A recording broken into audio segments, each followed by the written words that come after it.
Hey kids, Mr. Glenn here. Hope you are well.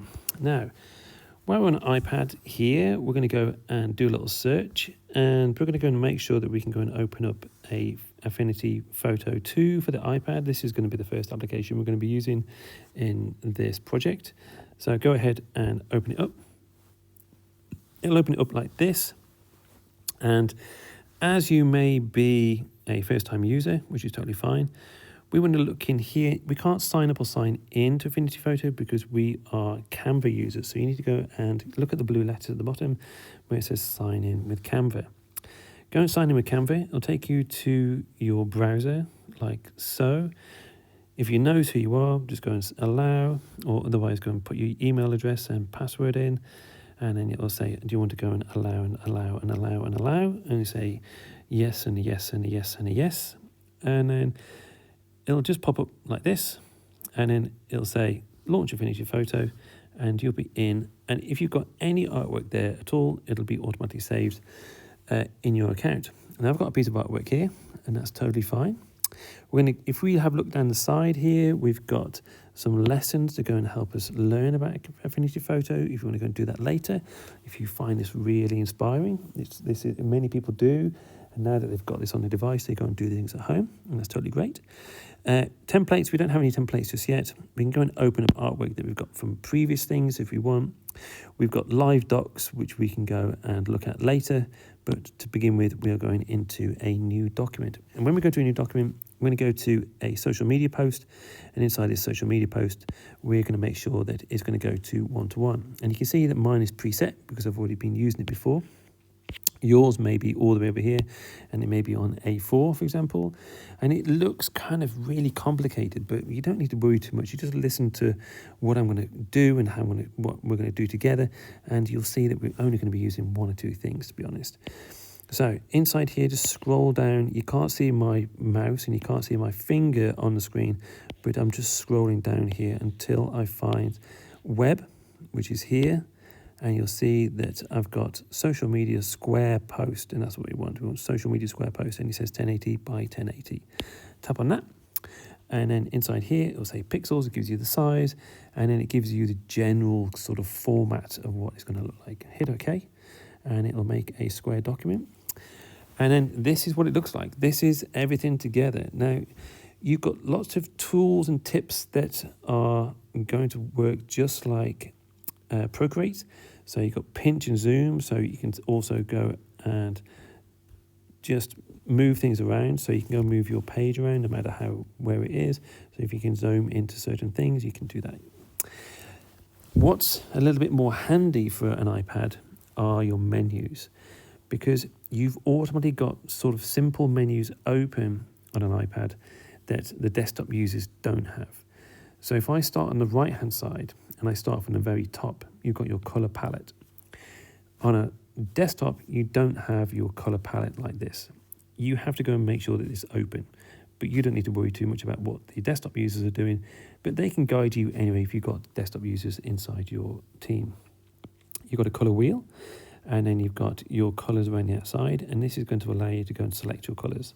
You also have a color picker, which is going to allow you to go and drag in a color to any part of your picture, and you can go and pick and choose a color from your picture. Okay. Next, underneath. So, I mean, that's kind of all we need at the moment, because you've got your different bits and pieces across here, but generally we are going to be using our colors here. When you do create colors, okay, you do use them, you will have them inside your quick menu here, which allows you to go and switch backwards and forwards. And then also you'll have your quick menu as you start to go and build up what's called a swatch, and you'll end up with a swatch like this. Okay, so these colors will stay behind. Okay. Next, underneath, let's just go and tap that away. Underneath the colors here, underneath that black circle, you will have your layers menu. And as you start to add new layers, and you tap on the plus and you start to add new layers, you just go and add new pixel layers, you can start to see that all these things underneath here will sit above or below, and depending where you want them to go, you can start to pick them up and start to move them around like this. But I mean, if you do make a mistake and you do end up sort of pushing them around, you don't need to worry too much, because just like Procreate, you can't see this, but I want to tap on the screen with two fingers, And you can start to see that when I do this, I've got a full history, but also if I use 3 fingers and tap on the screen, everything will come back to the beginning. Desktop users don't have this.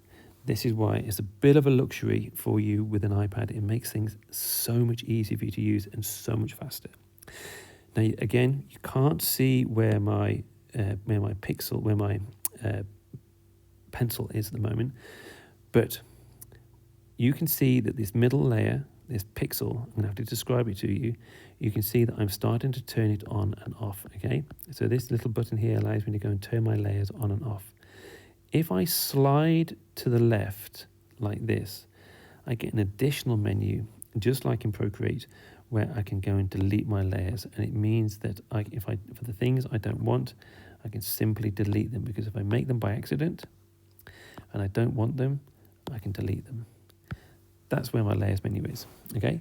Then I've got sort of brushes, and I've got adjustments, which we talked about in the introduction, and I've got effects, which we talked about, and we've got all kinds of things all the way down here that really most of us won't be using at all, okay? Most of us at our time will be using layers, adjustments, effects, and maybe the brushes when we start to get a little bit more confident with what we want to be doing.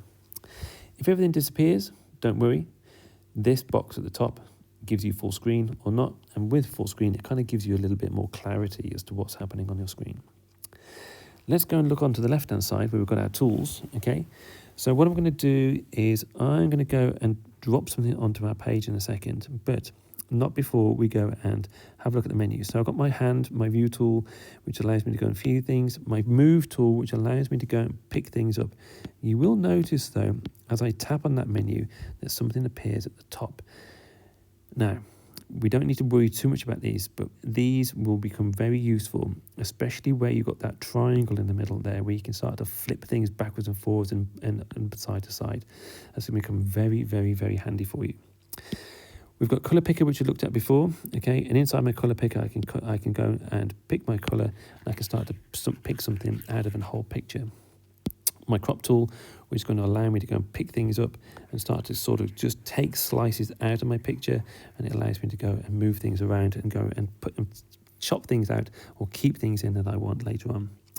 I'm going to miss the owl out because this is the brush selection tool, which we talked about before in our introduction. This is super handy. This is called my flood select tool, but in regular parlance, or what we go and call it, is the magic wand tool. We call it the magic wand tool pretty much. Marquee select tool, bucket tool, where you can fill lots of paint in, gradient tool, which allows us to go and use many colours across the whole page. So when I do this, you can see that I can start to use many different colours, and I can start to add different colours along the way. And just by changing my colours, I can start to go and add different shades, different things, and where my colours begin and then where they end, I can start to go and add gradients and whatnot.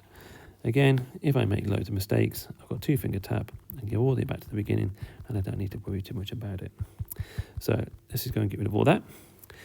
Next, I've got a brush tool, and then I've got an eraser, and then down the bottom here, at the very bottom, which we're going to be using in a moment, is my text tool. My text tool like this. Okay, so later on we're going to be using a text tool, and it gives us a text layer, and there we are in my layers. I've got this thing called text, and I can turn it on and off. That's what it looks like for basics. The things that we're going to be looking at next in the next session, which is exporting and saving and bringing pictures in, is going to be here, where I'm going to go and export my picture, and we're going to be using these things here in a second. So I'm going to show you what that is in a moment. Don't need to worry too much about this. I'm going to hit cancel at the bottom. I'm going to go and undo back to the beginning, and then leave it like this. That's what the menu is. Really quick shot. Down the right hand side, we've got all our effects. On the left hand side, we've got all our tools, and at the top we've got our menus on how to go and export and print our work. That's it. Take your time, rewind, and as always, good luck.